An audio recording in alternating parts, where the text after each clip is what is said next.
in the icebreaker in the chat this morning. Again, good morning to those who have joined us. This is our restart of our monthly Medicaid Renewals Community Forum.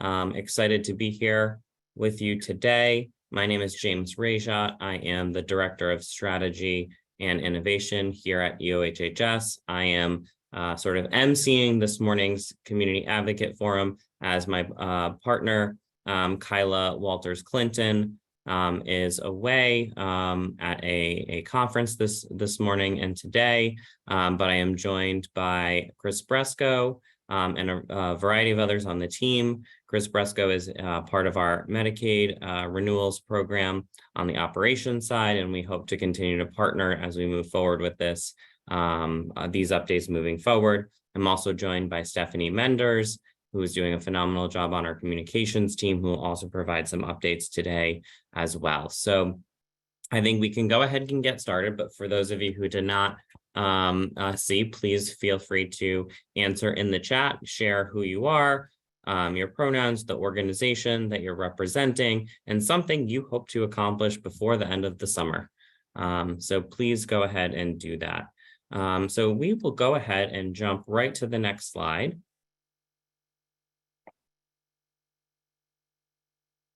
And to talk about where we are going with our agenda today. Oop, I think we need to go back one.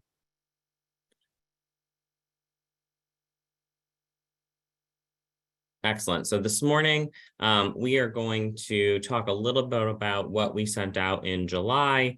We will then provide an operational and a data update on where we have been and where we are going moving forward. We will then also talk through the highlights that we have from a communications front and what's new and what's coming to a theater near you. And then also talk about our engagement and outreach next steps, and then allow some time for open chat dialogue and feedback. So that is our roadmap for today. Next slide. All right, so I wanted to just flag for folks. Many of you, if not all of you, should have received the July e-update that we provided. We knew July is a time of many vacations and or competing priorities in the offices in our community for you all, because other folks are on vacation. And so we took it upon ourselves to do an e-update rather than provide that time for everybody as a touch point virtually. I know that we received some feedback about how informative that was, and I wanted to call your attention to check your inbox if you have not seen that already. What we included were our recent renewals data. We'll go through that in more detail of look back and where we're headed shortly, so I won't dwell on that. 2 approved CMS waivers that we received as the state related to renewals. Later in the presentation, you'll hear about that specifically related to our managed care organizations. So we will do that.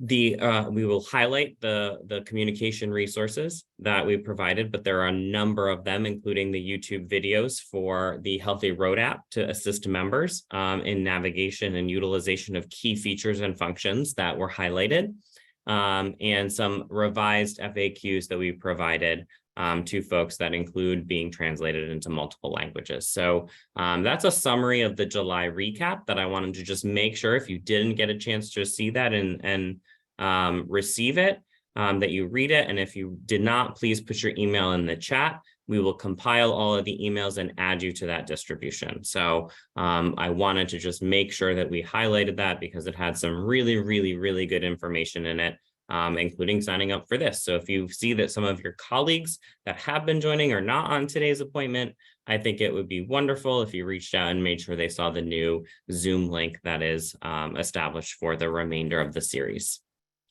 I think we can move to the next slide. All right, I am going to turn it over to my partner, Chris Bresco, who will talk through the operational and data update for this morning. Thank you, James. Good morning, everyone. And I appreciate you giving me a little bit of time to update you on where we stand with our Medicaid renewals. We'll take a look at some of our data and look back and then kind of give you an update on where we are now based on what we've seen and what you received from the July update electronically. We'll talk about appeals. I know that's a a question that a lot of people have on their minds, where we stand with the number of appeals based on the number of renewal notices we sent out. I will talk call center. Mainly, what I like to talk about the call center wait times. As on the next slide, we'll talk about our publicly presented weekly on our data dashboard, and I'll tell you where that is in just a second. We'll talk HSRI eligibility enrollment, and then we've been asked for some demographic breakdown of our customers, and I'll provide that at the end. Go to the next slide, please. So first off, CMS, let's talk some common definitions. When we talk a cohort, when we say the June cohort, because we use a 60-day process from start to finish, from Medicaid renewal mailing to determination. So we started with our first mailings in April, that became the June cohort because their actual renewal date was the last date of the second month. So a 60-day process. So those who received their renewal notices in April, they received their determination and everything was finalized by the 30th of June, what we call the June cohort. So as we move forward, and we've mailed our 5th cohort as of the beginning of August, 1st of August, which is really the September cohort, if that makes sense to everyone. We chose to begin in April. We had the opportunity to start February, March, or April. We wanted to give everyone the most amount of time to prepare, not only internally to EOHHS and DHS, HSRI, but our community partners, and work closely with them to ensure that they were ready for the renewals to begin. And again, when I spoke about a little bit earlier about the call wait times that we report to CMS, that is actually on the State Covered RI website. If you look across the tabbing buttons, there's one that's clearly marked data dashboard. If you go there on slide 6 and 7 of that data dashboard, you will find that information. I'll talk a little bit more about that in a subsequent slide. So because we started in April, our data dashboard information, our first publicly posting of finalized information for a cohort was June, when we ended that May cohort on the 31st of May. We were able to synthesize the data and then go ahead and present our dashboard on the 9th of June. We've continuously tried to improve that dashboard based on feedback from stakeholders, customers, and staff within EOHHS and DHS to make that as user-friendly and as informative as possible. We also submit data every monthly to CMS. In fact, our CMS monthly report is due on the 8th of each month, so that was mailed in yesterday, that was sent electronically to CMS yesterday in accordance with their guidance. Thing to remember is our number one goal is ensuring that all of Rhode Islanders maintain their coverage that they're eligible for. We are not trying to cut numbers. We're not trying to make a magic number or achieve a quota. Anyone who's eligible for coverage will receive it to the best of our ability. Next slide, please. Okay, this slide also available on the data dashboard. Something to take away from this. We started off small. If you look to the May cohort, which is the very first cohort, those that were mailed the 1st of April, we started with a low number.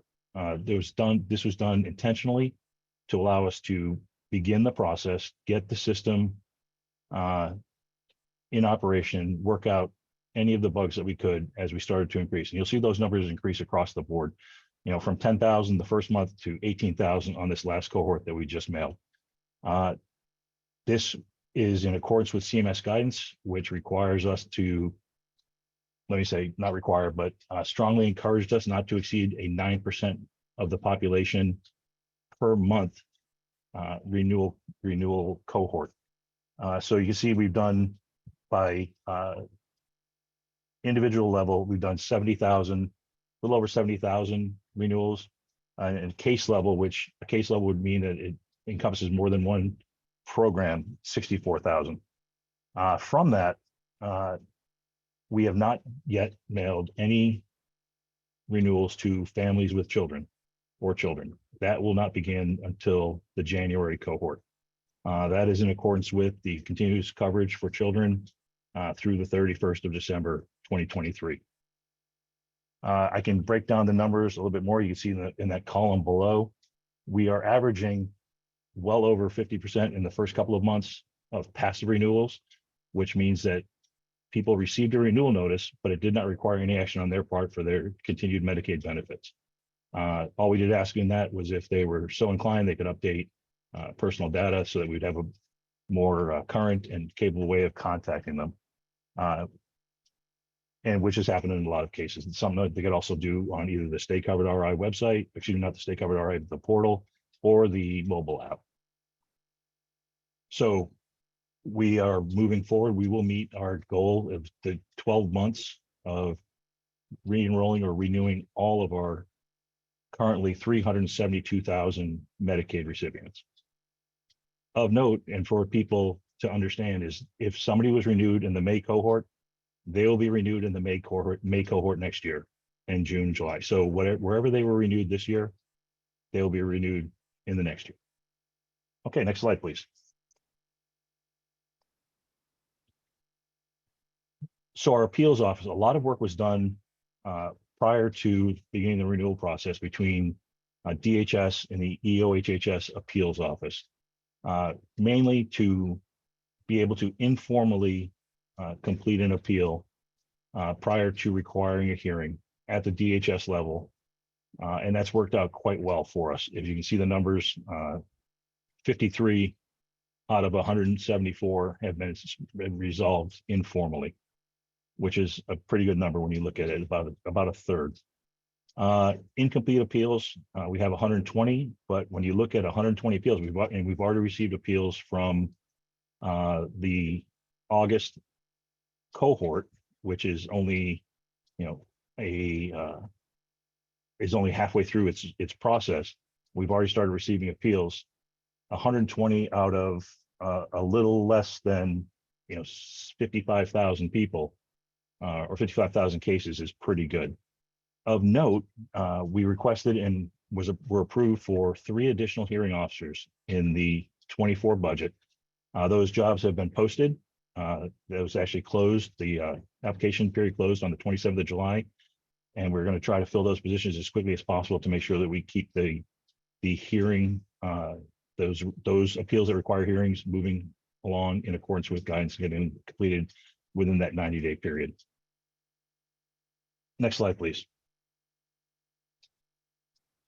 As I told you, this is a quick snapshot of what I really want to show you, the call center volume. DHS, if you look, and I'm just going to use the very last week for each of the 2 agencies. For DHS, the week ending the 30th of July had 8,500 plus calls to the call center. They averaged a 46-minute wait time, which is both a good news and bad news.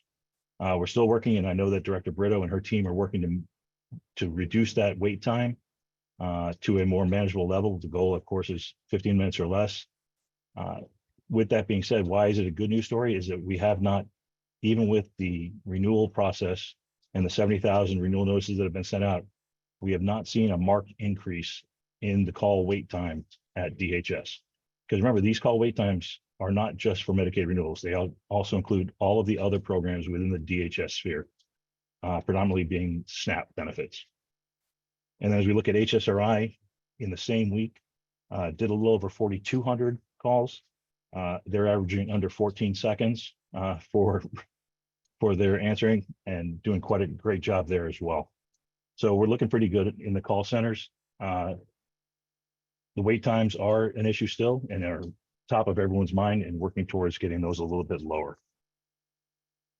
You can go to the next slide, please. HSRI, I'm not going to read this slide to you.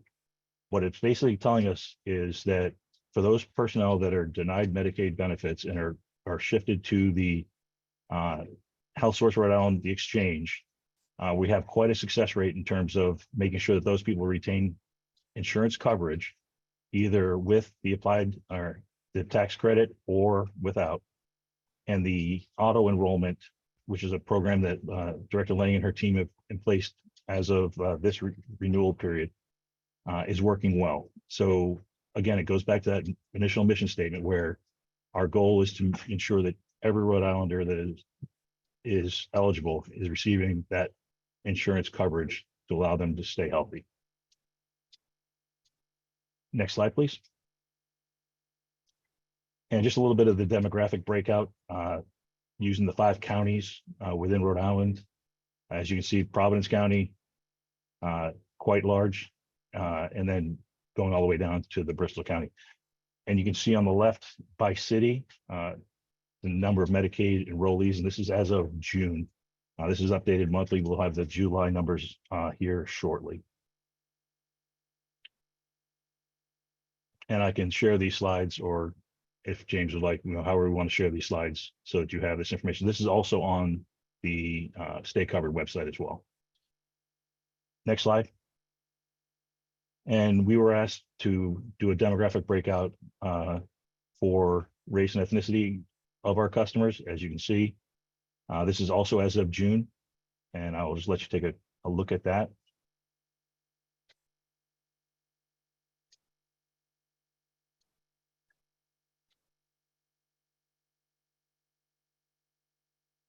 Again, to that base mission statement where we attempt to make sure that every Rhode Islander has adequate insurance coverage so that they are able to stay healthy.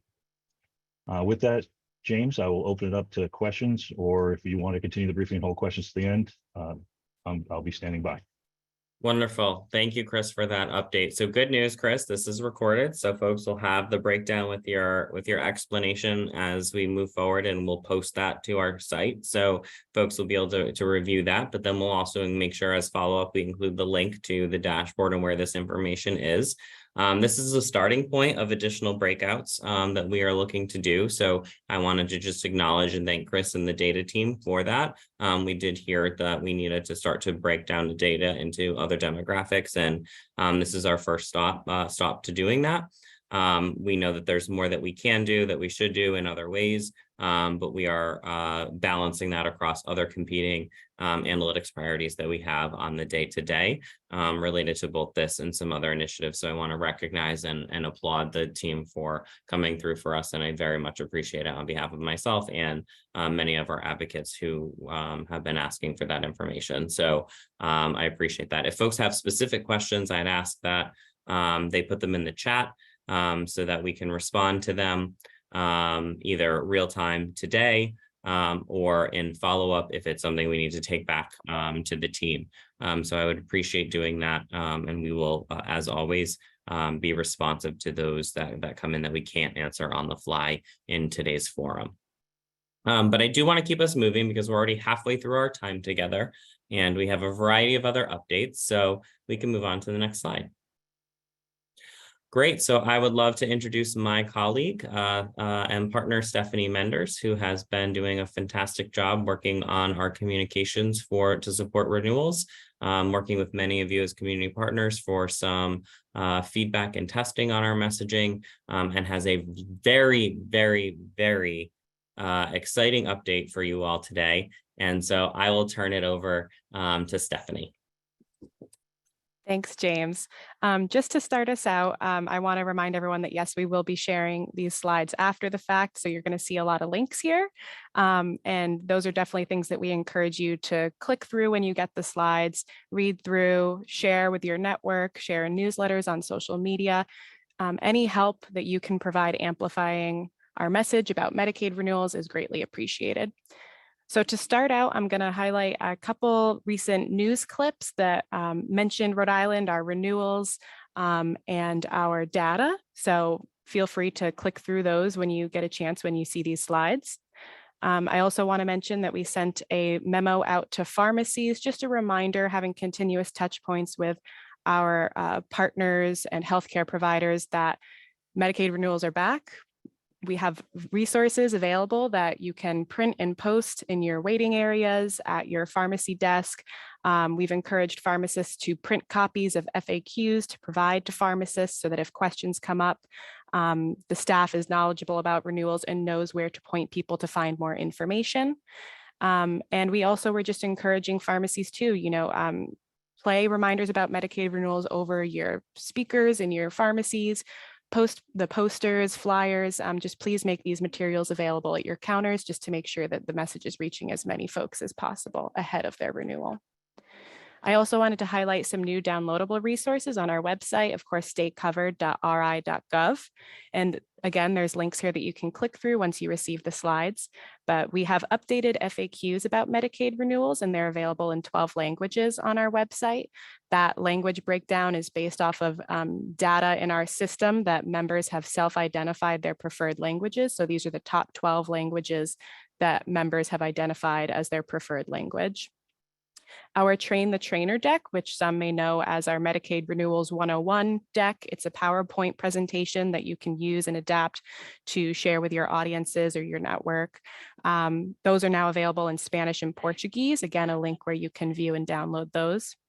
And then we also wanted to highlight a couple new podcasts that came out just recently about Medicaid renewals, one in English with a representative from CCA Health on the Bartholomew Town podcast, some really great myth busting related to Medicaid renewals, some really great conversation about local resources that are available to members that need assistance understanding and completing their renewal. And then also a Spanish language podcast featuring a member from RICA on Nuestra Salud as well, which is Dr. Pablo Rodriguez's podcast and Spanish language public health network. And I also want to quickly mention that we are working on materials promoting renewals for households with kids. Renewals for households with kids are going to be running from December to April. It's super important that folks know that that timeline is coming up.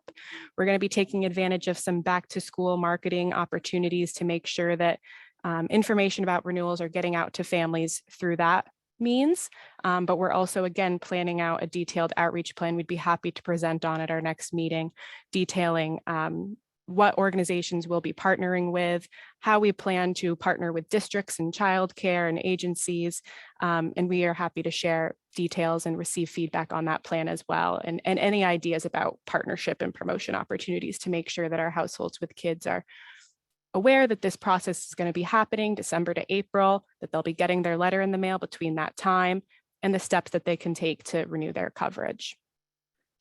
And last year, I want to mention that our Medicaid renewal date lookup portal is in the final stages of development, and I'm happy to preview what this tool is going to look like. And as a reminder, this portal will allow Medicaid members and anyone who may be helping them with their renewal to easily and securely look up their anticipated renewal date without logging into an account. Without further ado, we can go to the next slide and look at what that's going to look like. Apologies, this is a little stretched out, but this is what the homepage of that portal will look like. Folks will be able to click through to this portal via the homepage at staycovered.ri.gov. Our plan is to, once this is launched, have a pretty sizable, recognizable button right on our homepage so folks can see that this is where you can go if you want to find out what your renewal date is going to be. Once the folks click on that button, they'll see this page pop up. The portal is going to be available in English as the default, but you can see up top on the right, translate to Spanish and Portuguese. So that'll be options that folks can click on, and all of the text will be translated on the portal into those corresponding languages. All folks have to do is enter their Medicaid ID number or their MID number, which they can find on their white anchor card. In fact, we're going to add some little help text there. We got some feedback from a small group of partners saying that, you know, some folks might not know where their MID number is. It would be helpful to have that as a note, so we're going to include that. All they have to do is type out that number, type out their date of birth, prove they're not a robot, of course, and press submit. And then you can go to the next slide, Sierra. This is what they'll see if they enter the correct information and it matches what we have in our system for them. It'll show them when their anticipated renewal date is up top there. A message that this date is subject to change, to check back frequently. And Medicaid renewal dates can change for a couple of reasons, but what's important for folks to know is that we may change a renewal date to later, but it will never happen sooner than the date that's shown there. So we do encourage people, if they know that their renewal date is going to be May, let's say that they should check back again between now and then, just to make sure that that hasn't changed. And then a couple steps that people can take. These are sort of our 3-step processes that we've laid out in all of our communications, that once you know your anticipated renewal date, there are 3 things you can do to get ready for your renewal. The first is just to make sure your contact information is up to date. Folks can click through there to find out how they can do that, where they can go to do that. The second reminder is to watch for your yellow notice. That'll come in an envelope with a return address from the state and a stamp that says important information, open immediately. And we're linking to sample notices that they may get. And then the last reminder is to take action right away when you get your notice, and you can learn how to submit those renewal documents through the many methods we have available. And of course, a link to help if you need it, and a link at the bottom of how to contact us. Sierra, can you go to the next slide? We'll give an example of what it looks like when you enter information that doesn't exactly match up with what we have in our system. So this is the error message that says, sorry, we can't find your info right now, but there are other options that you can do to look up your renewal date or to find out that information. We have those resources linked at the bottom there. And also just a note that, maybe you entered your information wrong and you can go back and try again. But if it continues to not work, that maybe what you're entering doesn't match what we have in the system, and encouraging members to check their profile and update their contact information. And then, of course, if you have questions, there's a link out to how to contact us via web chat, phone call, online, in-person locations. So there are plenty of options for folks that to try to contact us if they do experience an issue. Next slide. And I also just wanted to transition into talking a little bit about the HealthyRhode Mobile App. We've been promoting this as a resource to help folks manage their benefits, especially their Medicaid renewal. So as mentioned in our e-update, we have a series of short videos, tutorials, if you will, on YouTube that are going to help Medicaid members set up and use the HealthyRhode mobile app. Videos are also being produced in Spanish and Portuguese. We've seen some of the Spanish ones completed, and we're going to be starting to work on uploading those, and Portuguese is forthcoming as well. But all of the English videos are completed and on YouTube. You can find them on our RIEOHHS YouTube, or you can go to staycovered.ri.gov/healthyroad, and all of those, there's 8 how-to videos, and they're pretty short. They run between 1 minute and 2 minutes, and they show you anything from ranging to how to set up an account, how to reset your password and recover your username, how to upload documents, how to view upcoming appointments. It walks through all of the features that folks would need to know about. And related to that too, we also have published a new quick reference guide that explains some of the app's basic features and can help you help others use the app to its full potential. And I also want to mention that our colleague James, he was on the Bartholomew Town podcast as well recently to talk about renewals and the app. And you can click on the slide once you receive these slides to listen to that podcast. He did a great job talking about exactly how the HealthyRhode app can help folks navigate the renewal process. And I'm also curious if folks can put in the chat if they have heard any feedback about the HealthyRhode mobile app, especially recently. If you can put that into the chat, it'd be really helpful for us to know what you're hearing on the ground related to the HealthyRhode mobile app. Like I said, there's a lot of these new resources that we're putting out that we've designed really to help folks help others with the HealthyRhode app. We know it's been a little bit of a struggle because we can only use the app if we are enrolled in DHS benefits and have an account. So we know that for assisters out in the community who aren't enrolled in those programs, you're not able to log into the app yourselves and see firsthand what's going on. So the goal is that these videos, the quick reference guide, all these things will help you get a picture of the full capabilities of the app. But if you have been hearing anything, again, please plug it in the chat. That'd be really helpful as we continue to develop ways to enhance the app, promote the app, and help people understand how to use the app. Next slide, please. And lastly, I just want to highlight some of our staycovered.ri.gov user traffic. This was for the last week ending August 4th, I believe. So as a reminder, you all know staycovered.ri.gov. That's our one-stop shop for all things Medicaid renewals in Rhode Island. We launched it on March 14th, and since then, nearly 37,600 users have visited the site. We've had about 79,000 page views.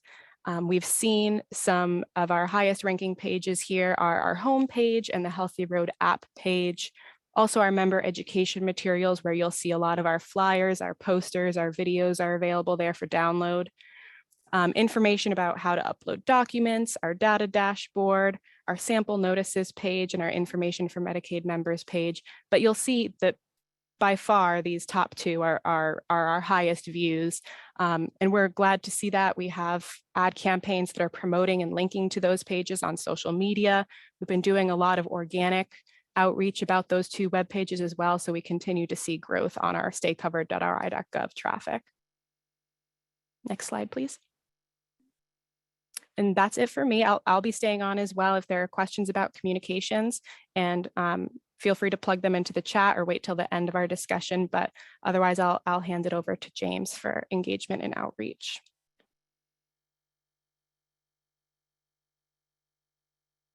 Great. I had that mistake that we all have of forgetting to take yourself off mute as you start talking. Old habits die hard. I want to thank you, Stephanie, for that. And I want to just recognize in the chat 2 pieces of information that I provided that may be helpful for those who have members who are really struggling on getting through with the phones, and we understand that. There is the callback feature within the call center. So for folks who truly need that assistance, I would just recommend to your public that they call in as soon as they can in the morning to get into that queue, knowing that it does fill up. So that they can get a callback rather than waiting, because I certainly don't want members who have limited minutes or other things on their phone to be using them with a wait where potentially you could drop due to tech failures and other things like that. So I just want to be mindful of that potential solution. And while I know the HealthyRhode mobile app is not for everyone, particularly those who are technology averse, totally understand that. But we are really trying to promote that, particularly now that we have the how-to functional videos that break it down for either an assister of an individual to help with or an individual themselves to review and assist with. We do know that our aging population is more apt to have cell phones at this point, or smartphones at this point. I know that I believe we've seen some demographic shifts in our YouTube videos in terms of who is watching those types of technologies. And so it is an opportunity for us to think about how we can expand that message and amplify that to assist in bringing down calls at the call center for those that can be done through these how-to videos and the HealthyRhode app. And so even if it's pushing this with other populations aside from those who need to call because they need actual assistance with their account and their case and a whole host of other things, if we can collectively do our job on pushing the HealthyRhode mobile app and the how-to features, I would very, very much appreciate our partners amplifying that, so that can help us pull down excuse me, tickle in my throat, pull down the call numbers that we have and assist in waiting times for those who truly need it. So I want to just recognize that. All right, moving forward, we are moving into outreach and engagement and some of our next steps. So I want to let folks know the next round of mini grants as of today are live on the EOHHS website. So please visit the EOHHS Stay Covered website. In the mini grant section, we do have the next round of applications that are up, and please amplify that with community partners again, so you can have some resources to assist us moving forward over the next few months. We will then, we did put that information in the chat. Thank you, Stephanie. And again, as a reminder, we will have 2 more offerings of mini grants again as we move through this process. The next one will focus very much on households with children because that is the next set of outreach. And lastly, then final preparing for a continued annual renewals as this process continues every year. So that is where we are headed with the mini grants, but those have been posted, and please, again, amplify and share with community partners. Secondly, we conducted in partnership with the DHS and Health Source Rhode Island and the Faulkner Consulting Group, an evaluation on outreach efforts and additional ways to support community organizations in engaging. We will be putting a public version of those findings up on our website, probably by the end of next week, if not early the week after, that has what was summarized from that. But I wanted to provide an overview to folks today about what we heard and learned and what we've taken action on. So the first thing is that we heard from partners that a lot of the information was out there, but it wasn't being accessed on the web. And we saw that through our analytics, but we also heard that from partners. And so several weeks ago, we had that early finding from the evaluation as it was being conducted.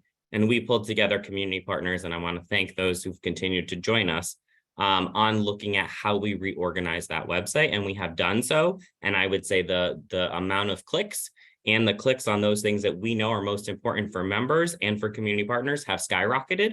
So again, I want to just thank you. We have done that reorganization based directly on your input and feedback.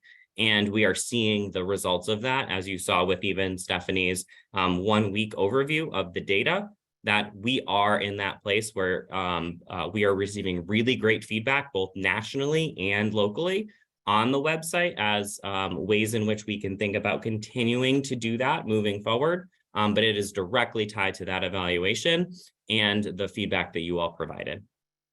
Secondly, we also heard in order to meet both class standards, culturally, linguistically appropriate services, and other items, we needed the additional translations. We had that in the queue as a priority, but we are now coming true on that promise of the 12 additional languages based on our Medicaid enrollee data.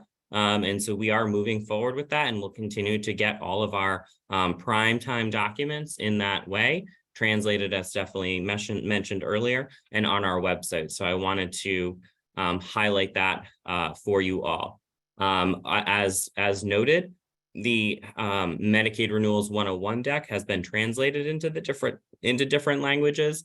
Please consider, applying for the mini grants specifically to do more of that engagement in those native languages, using those decks with members out in the community.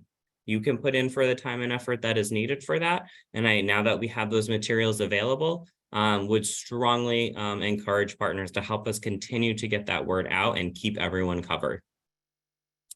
We also heard that sometimes the language can be complex, and that the websites often have some jargon and other things that are not conducive to members. So I want to thank my colleague Dara Chadwick and others who are doing a comprehensive plain language review of the website, and many of those updates have already been incorporated, and there's a little bit more that we are doing as we move forward, but we are really trying to bring down the reading level for the website to make it, again, as user-friendly as possible. And again, that came out of the feedback we heard from you all as community partners. Two other things that we are thinking about and we heard and are working on. One is having folks who can assist members in the community or assist community organizations in the community at events with things like such as whether it's Appeals 101 or other things that we as the state can't provide. We are working on what avenues we can take to do some amplification of that or fill that need, at least in a pilot or trial basis. So stay tuned, more to come. I don't have an answer yet, but we heard you and we are working on it. In addition, we heard there is a need, specifically when we think about our households with children, about that after-hours support if an issue comes up with a benefit, particularly when it comes to pharmacies or unexpected costs related to specific areas of emergent or necessary or critical care. We are, again, also talking about that and working through that internally, and we'll provide you updates as we learn more. But those were the 5 key updates, 3 of which we were able to implement right away, 2 of which are going to take us a little bit more time, but we are working on it. And again, we will, as always, bring it to you first before we launch, because that is important to us as we do our co-design and our amplification of these resources. Moving forward, our future outreach priorities and some of our event planning. Right now, we're doing some level of engagement around back to school events because it's a great time to remind folks to update their contact information like we did the months prior to launching renewals for the households with children's folks. But we don't want to get too far down the road of the how-tos and the look for your mail yet, because we won't be in that ripe window before that December timeline. So I wanted to let folks know that we are putting together the outreach and engagement plan for doing that. That will be later in the fall. We will be bringing it to you all and to some subsets of our group to make sure that we have our bases covered and get your ideas and feedback and additional places we should be or consider with community partners. Again, think about applying for that mini grant if you have suggestions and things you want to have available for that. And now where you can get families to update their contact information now, do that. Please apply for those mini grants and use this money to amplify that. So those are the things that we are thinking about. And we have heard you still on having maybe a shared calendar moving forward, not just for this renewals, but renewals moving forward of events where folks can get assistance. We are still working through the tech. We had to prioritize things like the quick lookup portal, which we heard very strongly as important for members and timely to get up sooner rather than later before this process is done. So we will continue to revisit that, but just wanted to be completely open and transparent about what we heard from you, what we have done, what we still need a little bit more time on, and then our approach for the next set of outreach, which I call our phase 4 outreach for the households with kids.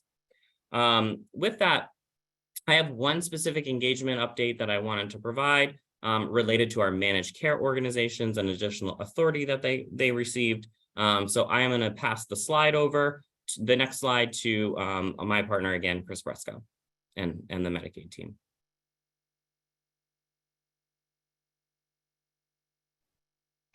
Thank you, James.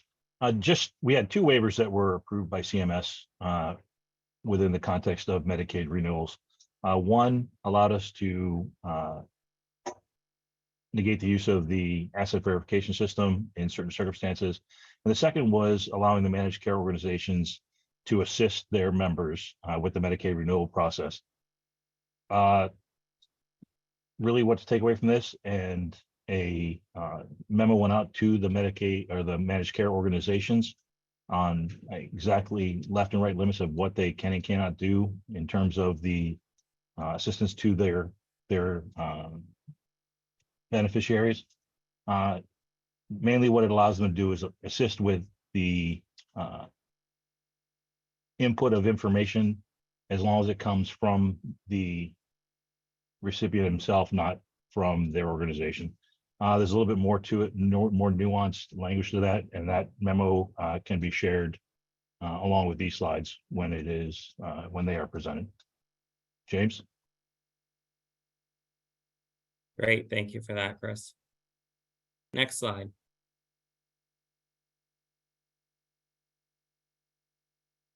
All right, so as a reminder, as we recap, our continued spread the message is be ready, stay covered. Use staycovered.ri.gov, promote that widely. Think about how you all as partners can add that maybe in a little clip or with a QR code to some of your materials about, are you on Medicaid? Important information here, something that you all can do to continue to share with your networks. We will continue to share our updates in the newsletters like we started in July, and we'll continue to put information on social media. If you are not following EOHHS, DHS, HSRI on social media as organizations, please follow us so that you can amplify those messages. We will also have materials for you on the web that can be printed and used at your outreach and office opportunities. And here are some draft key messages as we move forward to households with kids. Very similar to what we had before. We did include the date around when the households with children will start, reminders about taking the action, specifically reminding folks that a dependent may still be eligible even if a parent or guardian isn't. So clarifying that and making sure that is clear, and to remind folks that this is happening again every year. So that is where we are headed in terms of draft messaging related to that space. And that is our last slide, and we will open it up to answer some questions that we have in the chat, and if we have any specific ones that we can address as they come in. Linda, I do see your point. Yes, around the continuous enrollment and the cover all kids, we are trying to do these items in synergy. So valid point, heard loud and clear. As an example, I believe, for example, a child in a home may still be Medicaid eligible, even if for some reason the family situation has changed and a parent or a guardian is not. I will defer to my operational colleagues for more detail on that, because I don't want to misspeak, but that is my understanding of that scenario.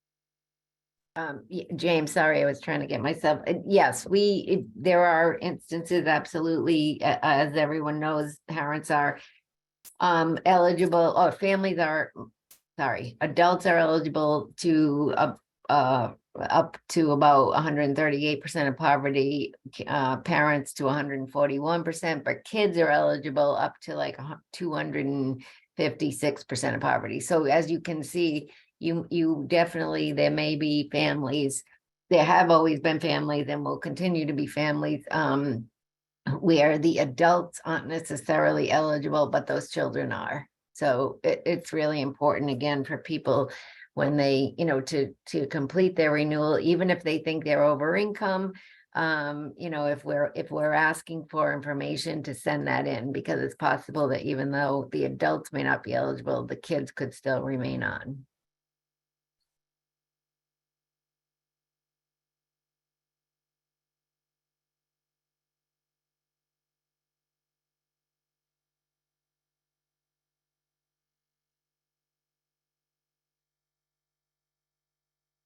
Well, with that, I'm not seeing any additional questions coming in the chat. Please keep them coming. We will follow up on them. But I truly hope this was an informative update across all aspects of our program, our July update and recap and welcoming of our partners, our communications update, our operational and data update, where we are with communications. Again, staycovered.ri.gov. The mini grants are live, and we will get back to you with other questions. So thank you.